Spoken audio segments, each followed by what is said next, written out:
आजकल देश में दो तीन बातें बड़ी चर्चा में चल रही हैं, खासकर दो बातें। पहला तो ये है, जो चल रहा है राम जन्मभूमि वो अयोध्या मंदिर का ट्रस्ट में जो भी हेरा फेरी हुई, जो चढ़ावा लोगों को चढ़ा, जो लोग चढ़ावा चढ़ाते थे, उसमें जो हेरा फेरी हुई, उसमें जो लूट हुई, उसमें जो गबन हुआ, वो चर्चा में है। और दूसरा है कि जो नकल का चल रहा है, पेपर लीक का जो चल रहा है। तो खैर, इस समय मैं बात करूंगा कि इसके पीछे क्या राजनीति है। जो जो राम मंदिर का, अयोध्या में राम मंदिर का जो ट्रस्ट है, जिसे बोलते हैं श्री राम जन्मभूमि तीर्थ क्षेत्र ट्रस्ट, इसके ट्रस्टियों पर क्या क्या आरोप है और क्या स्थिति है, और इसके पीछे राजनीति क्या चल रही है। क्या सचमुच जो लोग आलोचना कर रहे हैं, वो क्या सचमुच वो है, इसके प्रति गंभीर है। हालांकि मेरा मानना है ये जो कुछ हुआ बहुत गलत हुआ। करोड़ों लोगों की जो श्रद्धालु हैं, जो भगवान राम पे विश्वास करते हैं और जो बड़ी श्रद्धा से जाते हैं, चाहे जरूरी नहीं है कि उन्होंने सोना चांदी चढ़ाते हो, अगर 2 रुपए, 10 रुपए, 100 रुपए, 101 रुपए अगर भी चढ़ाया है तो एक दिल से देता है, एक श्रद्धा से देता है। तो दूर दूर से जा करके, जब से राम मंदिर बना है, जैसे अयोध्या धाम में जो है भगवान राम की प्रतिमा का वो हुआ, प्रतिष्ठा हुई थी। तो इसमें दो राय नहीं है कि जो असली हिंदू हैं वे इससे बड़े व्यथित हैं, और वो सब चाहते हैं कि जो भी हो, जिसने भी इसमें वो किया है, गबन किया है, वो दंडित हो।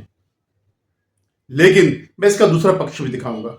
इससे पहले मेरा निवेदन है आप लोगों से, समस्त लोगों से, सनातनी लोगों से, राम भक्तों से और राष्ट्रवादियों से, कि आप मेरे इस चैनल को सब्सक्राइब करिएगा, शेयर कीजिएगा, क्योंकि हम लोगों की जो आवाज होती है वो दूर तक नहीं जाती है, आगे नहीं पहुंचते। क्यों? इसके पीछे सब्सक्राइबर नहीं होते हमारे पास। हम कितनी मेहनत करें, रिसर्च करते हैं, ये नहीं कि किसी बात पर जो है, जो आजकल चल रहा है वो सिया और चेतन केतन का जो चल रहा है, उस पर डेली एपिसोड बनाओ, नहीं, या छोटी मोटी बातें जिससे केवल लोग अट्रैक्ट हों और मनोरंजन हो, नहीं, हम इस बात को नहीं करते, विश्वास नहीं करते। हम इसको जो है सीरियसली लेते हैं, हर चीज का पक्ष जो है जानते हैं, उसका विश्लेषण करते हैं। तो आप लोगों से निवेदन, आप मेरे इस चैनल को सब्सक्राइब करिएगा, शेयर कीजिएगा, और अपनी राय जरूर व्यक्त करिएगा कि जो मैं कह रहा हूं क्या इसमें कितनी सच्चाई है और इसमें क्या किया जाना चाहिए। जो भी हो रहा है, जो जांच चल रही है, उसमें क्या किया जाना चाहिए। धन्यवाद। तो ये तो सब आप टीवी पे देख ही रहे होंगे कि क्या क्या इस बीच हुआ। ये जब चंदे का जो है मामला आया, गबन ऑडिट हुआ या वैसे हुआ, पकड़ में आया, तो ये एक पब्लिक का इश्यू बन गया। अब बनना भी चाहिए था, क्योंकि ये श्रद्धा पे वो है। और इसकी जांच जो है एसआईटी, जैसे ये पता चला तो इसकी जांच के लिए एसआईटी एक वो कर दी गई, और एसआईटी के साथ ही जब एसआईटी की रिपोर्ट जब आ गई तो उन्होंने 8 गिरफ्तारी करी, जिनके खिलाफ प्राइमा फेसाई जो है, प्रथम उसमें दृष्टि में जो अपराधी हैं, जो चोर हैं या जिन्होंने ये गबन किया, उन सबको 8 लोगों को गिरफ्तार कर दिया गया। और अब कानून अपने हिसाब से उसको फैसला देगा। लेकिन जब एसआईटी से पहले जो विपक्ष है वो क्या कहता है, नहीं साहब, इनकी गिरफ्तारी क्यों नहीं की जा रही है, एसआईटी का क्या मतलब है। और कुछ तो ये भी कह रहे कि एसआईटी तो इनकी सरकार की है। भाई, सरकार जो भी, जिसकी भी सरकार होगी, वो तो, पुलिस तो एक तंत्र है, या सिक्योरिटी वाले जो भी हैं वो तो एक तंत्र है। वो तो आपके मुलायम सिंह से लेकर के आज तक वही चला रहा है। तो उसमें तो कोई ये नहीं कि आपने नई भर्ती कर दी हो और उसमें से कोई आईपीएस को वो कर दिया गया, नहीं, ये एक तंत्र है जो हमेशा चलता रहता है, सरकारें आती रहती जाती रहती। तो मैं ये कह रहा हूं कि इसमें कौन कौन से, जो खैर जो ट्रस्ट के वो है सचिव हैं चंपत राय, उन्होंने इस्तीफा दे दिया, लेकिन अभी तक ट्रस्ट ने उसको स्वीकार नहीं किया। शायद प्राइवेट फैसी के बाद जो कुछ जांच आगे बढ़ेगी तो तब जाके फैसला लिया जाएगा इनका कितना रोल था। लेकिन एक हेड होने के नाते, एक ट्रस्ट के हेड होने के नाते उनका इस्तीफा स्वीकार किया जाना चाहिए।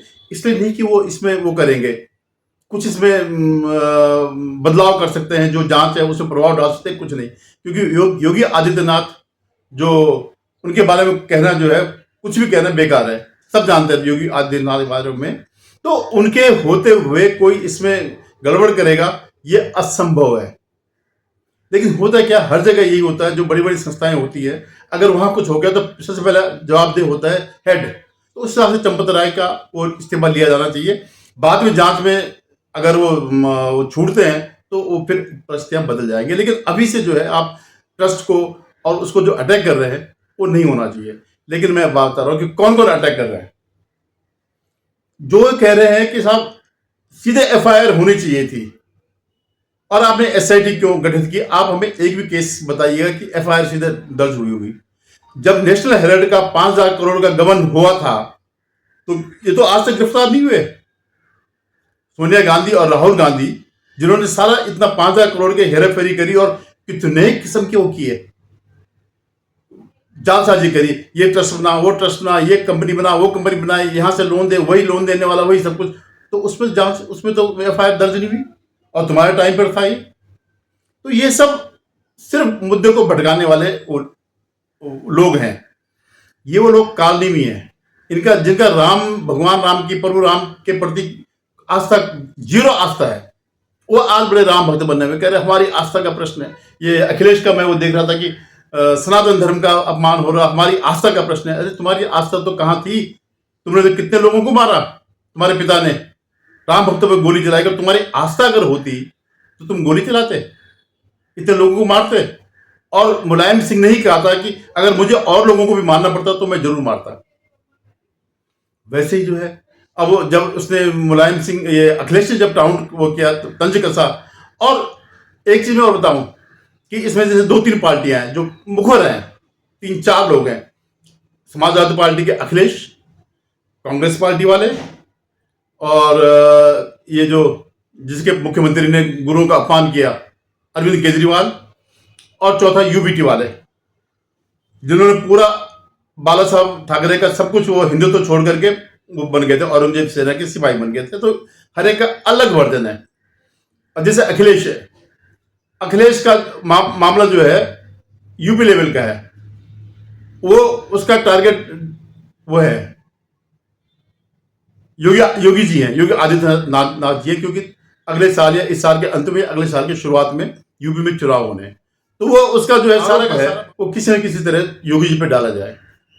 अब योगी जी तो योगी जी ठहरे, उन्होंने भी कह दिया अगर तुम सचमुच, तुम्हारे हिंदुओं के प्रति अगर आस्था है, हिंदुत्व के प्रति आस्था है, हमारे अपने देवी देवता, अपने धर्म के प्रति आस्था है, सनातन के प्रति आस्था है, तो जाके कृष्ण जन्मभूमि में आंदोलन करो, हम तुम्हारा साथ देंगे।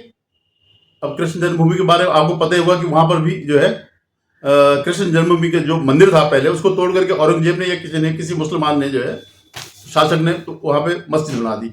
उसमें झगड़ा चल रहा है। 2-3 अभी ऐसे बड़े बड़े इशू हैं जहां की झगड़े चल रहे हैं, कोर्ट में केस चल रहे हैं। तो क्यों वही करो तुम आंदोलन कर, तुम्हारी अगर इतनी आस्था है। वो जो एक हरा कुर्ता वाला नहीं है इनका, डॉक्टर अनुराग भदौरिया करके, समाजवादी पार्टी, तो पहली बात ये तो हम सनातनी है। अब अरे यार कहां से तुम सनातनी हो? 10 साल से तुम वो कुर्ता नहीं बदल पाए, हरा कुर्ता। जब भी टीवी डिबेट हुआ था उससे बन के उसके अड़ोस पड़ोस इतनी बदबू आने लगी, उसके अड़ोस पड़ोस में कोई बैठता भी नहीं है यार, इसके तो वही कुर्ता पहना हुआ, उससे बदबू आ रही है, धोता भी नहीं होगा। तो तुम्हारा कहां पर है तुम्हारा, बताओ?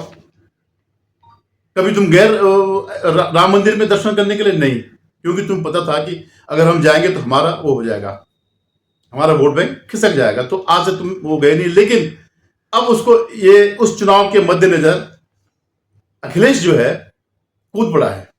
अगर ये ना होता, चुनाव नहीं होता, तो वो छोटे मोटे आरोप लगा देता है, ठीक है जब ये होना चाहिए। हालांकि अयोध्या जो है फैजाबाद उसमें है, पार्लियामेंट सीट में है, जिसका सांसद इनका आदमी है। तो इस बात की बहुत संभावना है कि इन्होंने अपने आदमी उसमें इन्फ्लिक्टेड किए होंगे, क्योंकि स्थानीय सांसद का तो वो होता ही है, वर्चस्व होता ही है। तो अगर जो पकड़े गए अभी तक, चाहे स्टेट बैंक वाले हों या कोई कर्मचारी, छोटे मोटे कर्मचारी, एक यादव भी, कुछ शुक्ला पुक्ला जो भी हैं, 7-8 लोग हैं जिनकी जान चल रही है। तो इस बात की बहुत संभावना है कि इन लोगों ने ही ये वो करने के लिए, बदनाम करने के लिए ये सब किया हो। दूसरी बात, तो अखिलेश का टारगेट बिल्कुल अलग है। अब मैं कांग्रेस की बात करता हूं। कांग्रेस का टारगेट जो है बीजेपी है, क्योंकि कांग्रेस का नेशनल वो है, उसका तो एक ही टारगेट है, किसी तरह आरएसएस बीजेपी के खिलाफत की जाए, कुछ भी इनके खिलाफ दुष्प्रचार किया जाए। जैसे कि इनका वो पवन खेड़ा है, जो फर्जी, जो जालसाज नंबर 1 है, जो जालसाज के डॉक्यूमेंट बनाता है। तो इनका कोई भरोसा नहीं, कोई डॉक्यूमेंट भी अपना तैयार करके, या एआई से, जो कि जिस चीज के एक्सपर्ट है आजकल जो है, एआई के फर्जी बना करके वो कर देते हैं। बाद में अगर पकड़ में आ गए तो विड्रॉ कर दिया, नहीं भी किया, लेकिन तब तक जो है डैमेज हो जाता है। तो उनका सारा एक हिसाब है विश्व हिंदू परिषद, आरएसएस और बीजेपी। ये इनका आरोप ये है कि इन लोगों की मिली भगत है। और अखिलेश की मिली भगत क्या है कि साहब ये योगी जी ने कराया, तो दोनों का जो है क्लैश इस मामले। तो दोनों पार्टियां चुनाव गणित से चल रही हैं, उनका आरोप अलग है, इनके आरोप अलग है। अब एक और है, एक कैरेक्टर और है, अरविंद केजरीवाल, जिसके पंजाब में चुनाव है अभी जो है, अगले साल या इस साल के अंत में जो पंजाब में चुनाव है। और उसकी दिल्ली की वो तो चली गई थी, एकमात्र वो है जिसके सहारे वो लोग जी रहे हैं और जिसके सहारे इनका धंधा चल रहा है। वो व्यक्ति चिंता कर रहा है जिसकी नानी ने कहा था कि नहीं बेटा, तुझे जो है ऐसे मंदिर में जाने की जरूरत नहीं है जो कि किसी उसको मस्जिद को तोड़ के बना हो। आज वो भी राम भक्त बना हुआ है, आज कट्टर हिंदू बना हुआ है। कभी कहीं जाकर के पूजा करा, कहीं तिलक पुलक माथे पे ये हनुमान जी का। अरे हनुमान जी बाद में, हनुमान जी पर भगवान राम के परम भक्त हैं, उनको साथ करके नहीं होगा। वो हनुमान जी जो है जानते हैं कि कौन कितना राम भक्त है, कौन कितना सनातनी है। वो उस पर नहीं बोल रहा है जो भगवंत मान ने वहां पर जो है पंजाब में गुरुओं के उस पर उनका वो किया, अपमान किया, तो उसका वो है। और इन्हीं का एक और शराब मंत्री जो था मनीष सिसोदिया, तो जब राम मंदिर बन चुका था तो कहने लगा कि अगर यहाँ पे यूनिवर्सिटी बननी चाहिए, क्योंकि शिक्षा जो है उससे मिलती है, शिक्षा से जो आदमी का वो बनता है, इससे मंदिर से नहीं बनता है। आज सारे के सारे राम भक्त बने, आज के सारे सनातनी बने हुए हैं। अब एक कैरेक्टर और है उद्धव ठाकरे, तो भी जो है उसका तो यही है कि जब से वो औरंगजेब का सेनापति बना तब से उसने अपना सारा वो छोड़ दिया। जो उनके बाला साहब ठाकरे का जो कुछ भी था हिंदुत्व के प्रति, वो उसने सब छोड़ दिया। तो उसका क्या कहना, वो क्यों कह रहा, वो खुद जो है अभी तक वहां गया नहीं, लेकिन उसके लॉकडाउन जो है महाराष्ट्र में, और महाराष्ट्र में इनका सफाया हो गया। इसके पीछे कारण ये है, अब उसको सर्वाइवल करने के लिए कुछ ना कुछ चाहिए। ये स्थितियां क्यों आई है मैं बताता हूं कि ये जो कुछ हो रहा है, क्यों आज सारे के सारे राम भक्त बने हुए, आज सारे के सारे सनातनी क्यों बन रहे हैं। जब से वेस्ट बंगाल का चुनाव का परिणाम आया और उस परिणाम के जो परिणाम हुए आगे, जिस तरह टीएमसी बिल्कुल खत्म हो गई, और एक ही कारण था कि जो इनका एंटी हिंदू, एंटी सनातन, जो ममता बनर्जी ने अपने 15 साल के कार्यकाल में किया, जो कुछ उसने किया, ये उसका परिणाम है कि आज सारे के सारे सनातनी बन गए, राम भक्त बन गए, अदरवाइज और कोई वो नहीं है। आप विश्वास करिएगा, इनमें से कोई किसी की कोई श्रद्धा नहीं है। लेकिन अब इनको लग रहा है कि अगर हमें अस्तित्व बचाना है, जिस उसके लिए कल्पना नहीं की जा सकती कि ये ममता बनर्जी के ये हाल होंगे, जब उसके ये हाल हो गए, वो तो पूरी तानाशाह थी, और उसको बांग्लादेश का भी बैकअप था। और जगह तो इतने वो नहीं है जो घुसपैठी है जितने की वहां थे, वहां इसके बुरे हाल हो गए। इसलिए सारे कहां पर है, चाहे उद्धव ठाकरे हो, चाहे केजरीवाल हो, अखिलेश तो है ही है, और चाहे कांग्रेस हो। कांग्रेस भी धीरे धीरे करके अपने को जो है सनातनी बता रही है, लेकिन जब सनातनी बता रही तो उसका टारगेट क्या है, आरएसएस, बीजेपी और वो मतलब ये विश्व हिंदू परिषद। मतलब अल्टीमेटली वो सिर्फ उनको बदनाम करना चाहते, सनातन से कोई संबंध नहीं है। वो खुद कहते हैं कि हमारा और उसका दो अलग विचारधारा है। आरएसएस की विचारधारा क्या है कि पूरे हिंदू समाज को एक लाओ, और इनकी विचारधारा क्या है कि समाज को तोड़ो, हिंदू समाज को तोड़ो, देश को तोड़ो, क्षेत्र के आधार पर तोड़ो, उसके भाषा के आधार पर तोड़ो। अब इनके उसने जो है, जो इनके पुरुष थे, प्रथम पुरुष नेहरू ने पूरा नॉर्थ ईस्ट को जो है जहां ट्राइब थे वहां ईसाई बना दिए, क्योंकि उसमें दादागिरी चलती थी। वो सबसे बड़ा तानाशाह तो नेहरू भी था, ये सब जानते हैं। तो आप देखिएगा क्या क्या होता है। ठीक है, हम भी चाहते हैं कि वो हो, लेकिन जांच हो, सही जांच हो, और जो भी दोषी हो उनको कानून दोष देगा ही देगा। कुछ तो जब सीसीटीवी में पकड़े गए, कुछ जो है सीसीटीवी के सामने खड़े होकर के ताकि रिकॉर्डिंग ना हो। और इवन अगर वो भी है, अगर चंपत राय भी अगर माना दोषी है, उनको भी दंड मिलना चाहिए, क्योंकि भगवान राम की आस्था के साथ खिलवाड़ करने का किसी की इजाजत नहीं मिल सकती। धन्यवाद। आपसे पुनः निवेदन, आप मेरे चैनल को सब्सक्राइब करिएगा, शेयर कीजिएगा, और जो है अपनी राय जरूर व्यक्त करिएगा।